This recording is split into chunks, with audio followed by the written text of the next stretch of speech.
Donc, ce que je vais faire, tout simplement, je vais appeler directement leur truc et je vais vous faire écouter la connerie que j'entends à travers mon casque. Alors, les enfants, on est parti. Je vais voir si vous pouvez bien entendre par rapport à ce que je vais entendre aussi. 09 70 80 90 50.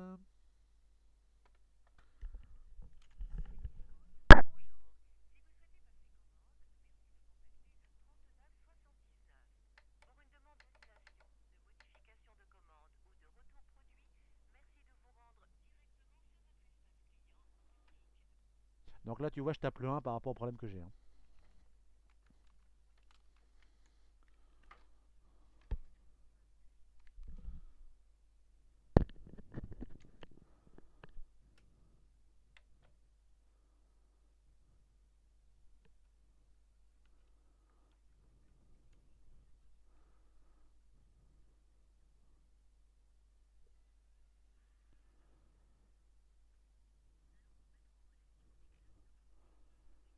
Alors, les conseillers, il faut savoir à la base que les mecs, ils t'enregistrent vocalement. Mais le pire, c'est que dans l'enregistrement vocal de la connerie, les mecs, ils y connaissent que dalle dans leur métier, hein. Ils te racontent une challa, bonjour, bijou, comment tu vas, ça va? Et tonton le Madel. C'est exactement ça. Alors, attends.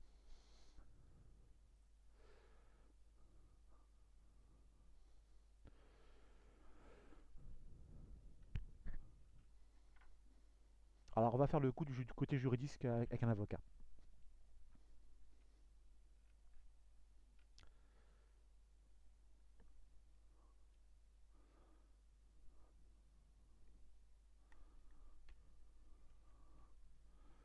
Je sais pas si l'enregistrement va être correct avec le truc, mais t'inquiète, on va balancer le dossier.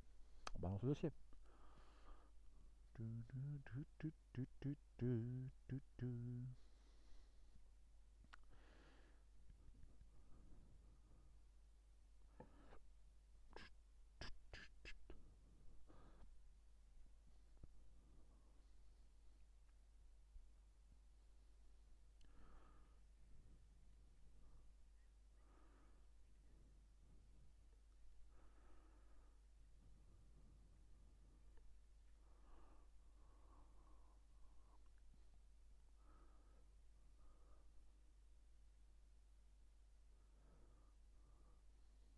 Ouais, alors pour ceux qui se demandent, le 39,79 c'est 70 centimes la minute. Tu vois l'escroquerie et l'arnaque quand même déjà. Alors tu vois, j'attends 5 minutes, donc ça ferait déjà 2-3 € qui partent déjà rien que pour ça, je serais appelé 379. Tellement c'est de la merdasse.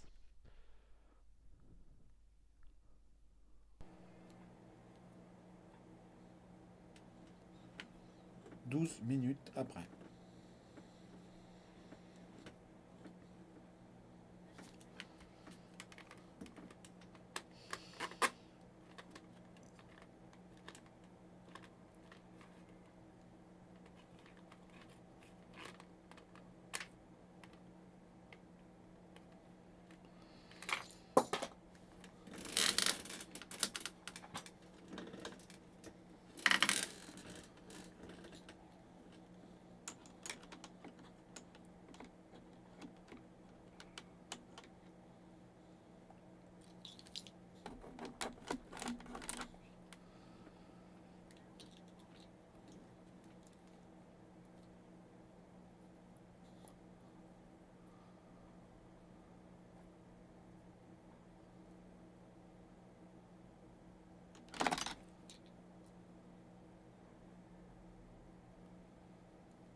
Oui. Oui.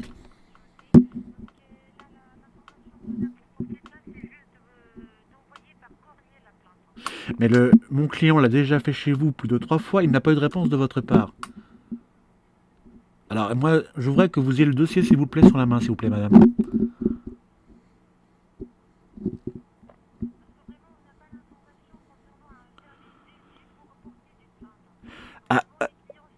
Ah, veuillez m'excuser, mais vous faites bien les transactions en ligne, madame.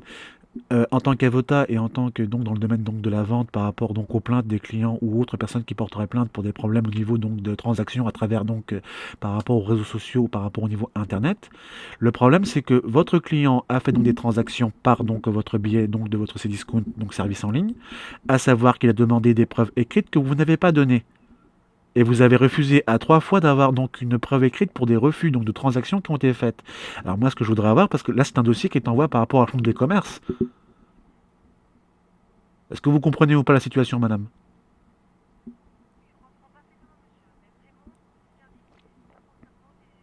Ah ben, alors attendez, le problème c'est que, j'explique, mon client donc est en droit de porter plainte par le fait que vous avez refusé donc des explications par rapport à des refus bancaires et de transactions qui ont été refusées et qui ont quand même été débitées et envoyées à son insu. Donc le client en question est en droit de porter plainte pour le fait que vous n'avez ni entre guillemets l'information de donner par rapport à l'article qui a été donc refusé, qu'il a été envoyé, et d'un article qui a été refusé pour non-refus bancaire, vu que la banque concernant de mon client a dit oui. Là, c'est deux cas de figure très différentes. C'est que vous faites une désinformation par rapport à la vente, plus le fait que vous refusez par rapport à une non-transaction bancaire, que même vous proposez en fait, c'est sa propre banque qui dit non. Est-ce que vous comprenez bien la chose?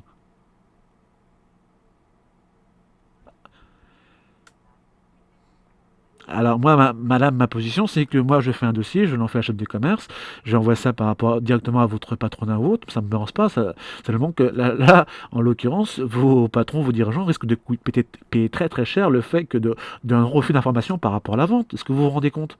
Vous ne faites aucun dossier de retour par rapport à un de vos clients et il n'a aucune preuve écrite. Par contre, de son côté, lui, il a une preuve qui vous a appelé. Et le fait qu'il vous ait appelé plus de 10, 20, 30 fois, et que par rapport au fait que vous enregistrez normalement la conversation vocale, il suffit que je fasse une démonstration de tribunal pour demander la récupération par rapport aux heures de mon client. Madame, vous perdez beaucoup. Donc moi, ce que je voudrais juste savoir pour simplifier la chose, est-ce qu'il est possible d'avoir une personne concernée par rapport à ça au niveau administratif?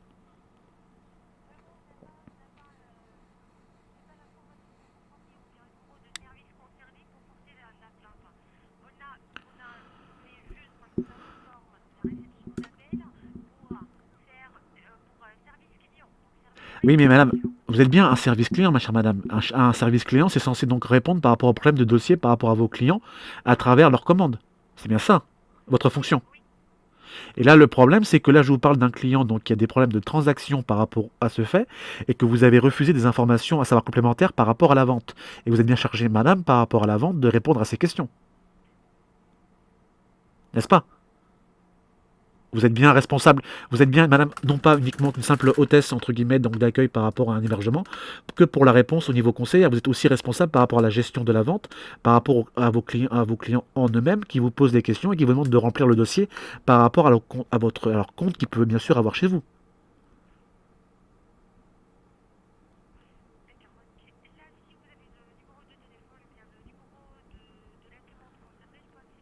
Alors là, madame, là, les transactions que j'ai le numéro devant moi, donc ça vous ennuie pas de le faire. Alors, le numéro concerné du client. Alors, pour la commande concernée, est le numéro 15, le 12, le 04, le 12, le 35, le 1, le L comme Lionel, le S comme Sophie, le P comme Patrick et le 4. J'ai d'autres transactions qui datent, excusez-moi, du 4 décembre et compris qui ont été refusées par rapport à un refus bancaire.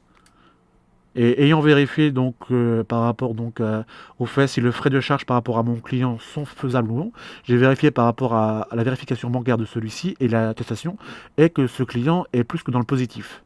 Et vous avez refusé de nombreuses transactions par rapport à ce client. Donc, bien sûr, le droit de la question, mais tout à fait, chère madame, est que bien évidemment, si vous refusez par rapport, en vous prétendant vous-même bancaire, par rapport à une transaction qui est pourtant positive, c'est qu'il y a un souci. Est-ce que vous avez accès au dossier, madame? Le nom de mon client est Monsieur Faure, Faure, comme la marque électroménager. Il est aussi, entre guillemets, un des membres de la famille par rapport à ces personnes qui sont dans le domaine électroménager. Si vous voyez ce que je veux dire. Alors, la commande a été annulée, madame, parce que d'après le refus qui a été marqué par mon client spécifié, vous avez refusé par, entre guillemets, débit bancaire, motif de votre serveur. Le total montant, madame, était de plus de 148 euros. Et par rapport aussi à un bon d'achat de 30 euros qui était débité donc, pour faire donc, une transaction totale de 93 euros TTC. C'est bien cela, madame?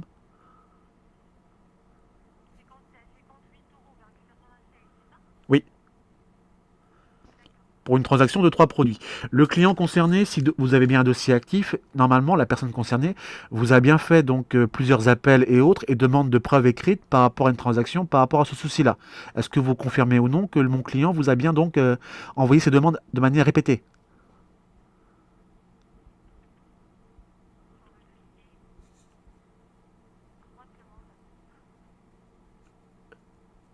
Est-ce que pour le 4 décembre, madame, jusqu'à aujourd'hui, est-ce que mon client, monsieur Fort, vous a appelé par rapport au fait de demande de dossier, par rapport à la mise à jour, par rapport à ce souci? Oui ou non, s'il vous plaît, madame?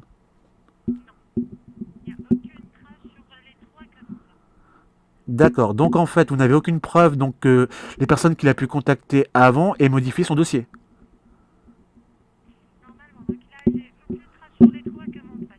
D'accord. Alors, on confirme bien que pour le délai du 4 décembre, il y avait 3 commandes. Une commande nommée pour une seringue à bocal, une clé à filtre à huile et un disque dur Toshiba. Et vous me dites que donc de la commande du 4 décembre à aujourd'hui, madame, donc nous sommes aujourd'hui le combien exactement déjà? Le 8, le 9. Il n'y a eu aucune demande de vos collègues de modification par rapport à mon client, par rapport aux plaintes qu'il a fait de votre part. Et le fait qu'il ait appelé votre numéro, à savoir par le numéro 09 de votre plateforme.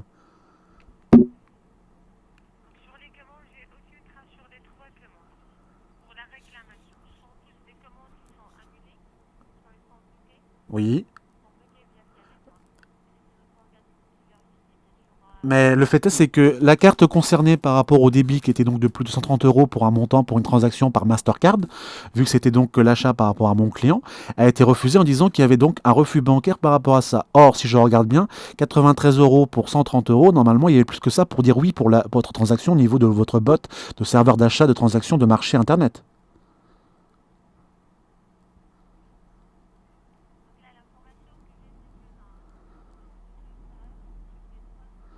Mais madame, par rapport à mon client, voyez-vous, c'est que les autres transactions qui ont été faites antérieures ont fait que pour une autre transaction, donc attendez s'il vous plaît pour le numéro de référence, une transaction avait été refusée donc dans le domaine que je vous donne des informations complètes et complémentaires, à savoir pour une commande qui a été faite pour le mois d'octobre ou le mois de novembre, qui concernait donc un compteur multifonction pour la période donc du 10 octobre, à savoir qui était référence, madame, du numéro 15 10 10 11 02, oui, m'excusez, NATO, N comme Noémie, A comme Abricot, T comme Théodore, H comme Hector et O comme Oriane, qui était une valeur de 131 euros.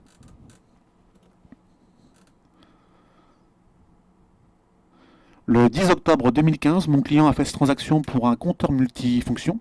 La commande a été annulée et pourtant a été débitée et a été envoyée à l'expéditeur que mon client a reçu. Vous refusez une commande et pourtant le client a été débité et il a reçu quand même le colis sans information.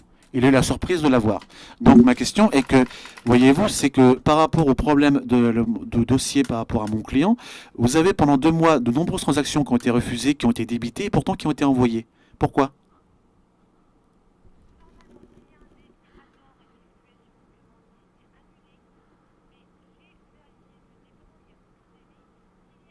Ah bah, madame, mon client a vérifié et a montré par l'appui qu'il a bien reçu cette commande.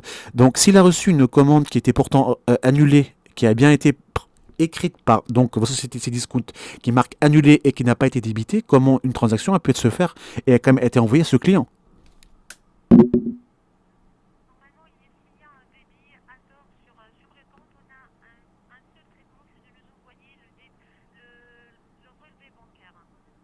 Mais ma chère madame, vous dites que donc par rapport à ça, c'est que le prélèvement a été fait. Mais si vous, par rapport à l'informatique, vous le refusez et vous le contestez et vous le dites bien que c'est annulé, pourquoi vous le faites? C'est complètement aberrant. Le principe de la vente, ma chère madame, c'est que dans ce concept-là est légalement possible. Vous n'avez pas le droit de dire que vous avez refusé, vous envoyez malgré tout le débit et l'envoi du produit sans l'affirmer par la suite, sans aucune modification. C'est encore plus grave, voyons.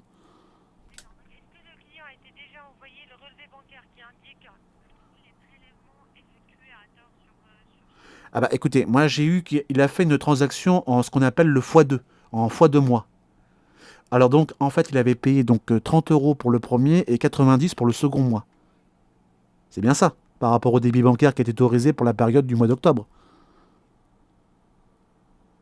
Vous avez eu deux en fait, madame, d'après, deux fois, donc à ce qu'on appelle, donc au lieu d'avoir ce que vous proposez, à savoir un découpage par x4 de la somme, de payer par coupure mensualité, là il y a eu un x2. Et pourtant, ça a été refusé. Comment vous l'expliquez du coup alors?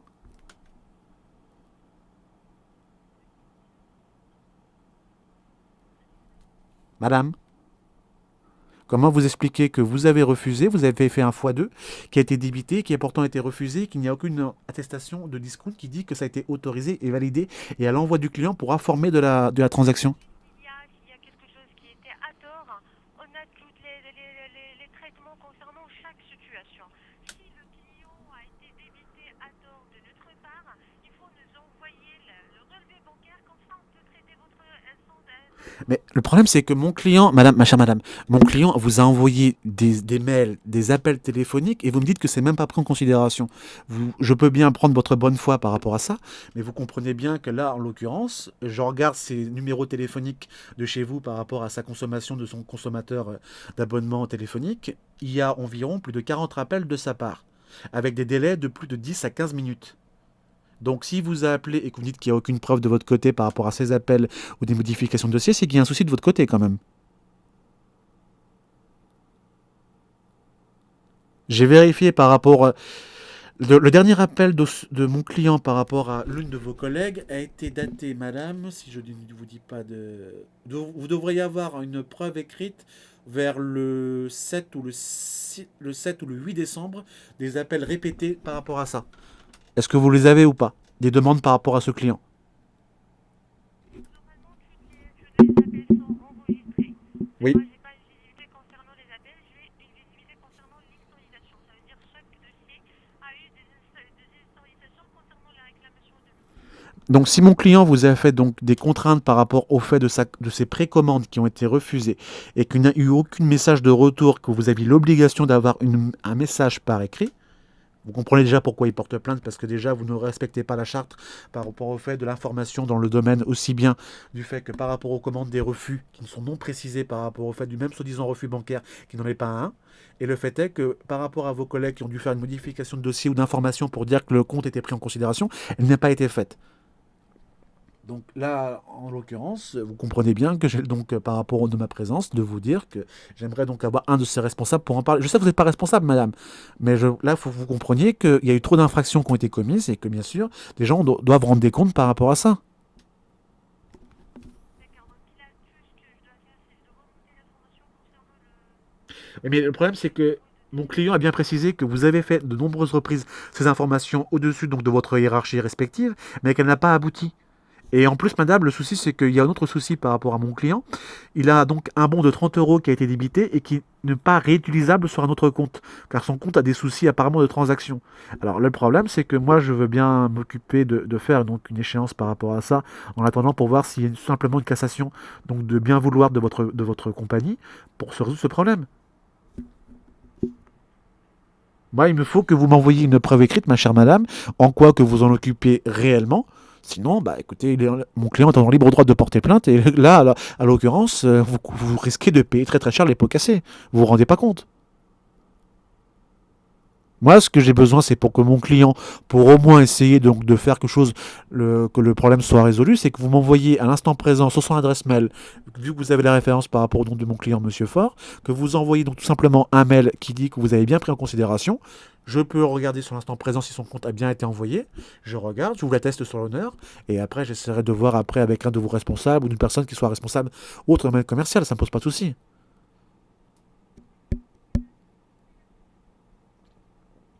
Mais là, ce que je vous demande, madame, c'est que là, en tant que à la fois avocat, c'est que je vous demande tout simplement d'avoir une preuve écrite du fait que vous avez bien compris la situation et que je veux l'avoir sur l'instant présent.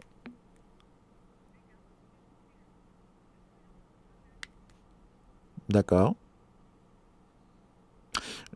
Ah bah c'est pas moi qui en suis entre guillemets les bénéficiaires, moi je suis uniquement madame simplement votre intermédiaire par rapport au fait que je fais respecter la justice.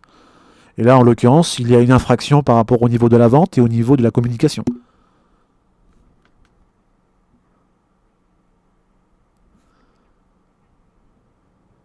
D'accord. Alors, je tiens donc à préciser, ma chère madame, que par rapport au fait que si je n'ai pas, donc, dans le cas échéant, dans une période de moins de 24 heures par rapport à une information discount au fait que vous ne respectez pas la charte, automatiquement, mon client, bien sûr, a le droit de vous plaindre par rapport à la Chambre des commerces, par rapport au fait que ce discount n'a pas respecté vos engagements. Alors, bien évidemment, par rapport à la conversation qui a été enregistrée aussi de mon côté, je suis en droit de vous dire que votre nom ne sera pas mentionné, bien évidemment. Car vous comprenez bien que quand on fait une transaction ou autre par rapport à Internet, forcément, le client a droit de demander, entre guillemets, avoir une preuve, entre guillemets, orale. Donc, par rapport à ce respect, et comme je ne vous avais pas fait mention au départ, votre nom ne sera pas mentionné par rapport à votre compagnie. Mais vous comprenez bien que maintenant, mon client donc, a une preuve, entre guillemets, orale par rapport à ça, dans le sens que vous m'avez bien clairement dit que de vos collègues précédents, aucune personne n'a fait une demande précise par rapport à ça.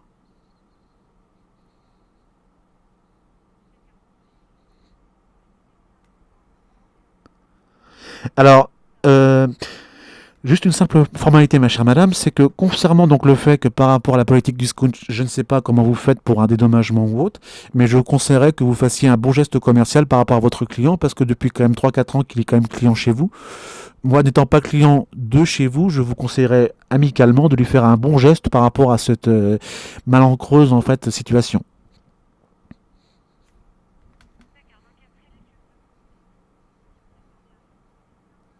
Parce que mon client, donc à la base, a un bon de 30 euros d'achat qui en plus est dans le côté en fait qui est bloqué par rapport à son compte, qui est bloqué uniquement sur son compte principal qui a été apparemment relié, ma chère madame. Donc dans ce principe-là, c'est que ça serait quand même assez bête de votre part de ne pas, entre guillemets, déjà calmer le jeu en ne faisant pas un vrai geste, entre guillemets, d'attention par rapport à l'un de vos clients. Moi, après, je vous donne qu'un simple conseil, je ne suis pas, entre guillemets, responsable chez vous, mais ça serait l'une des moindres politesses par rapport à ça.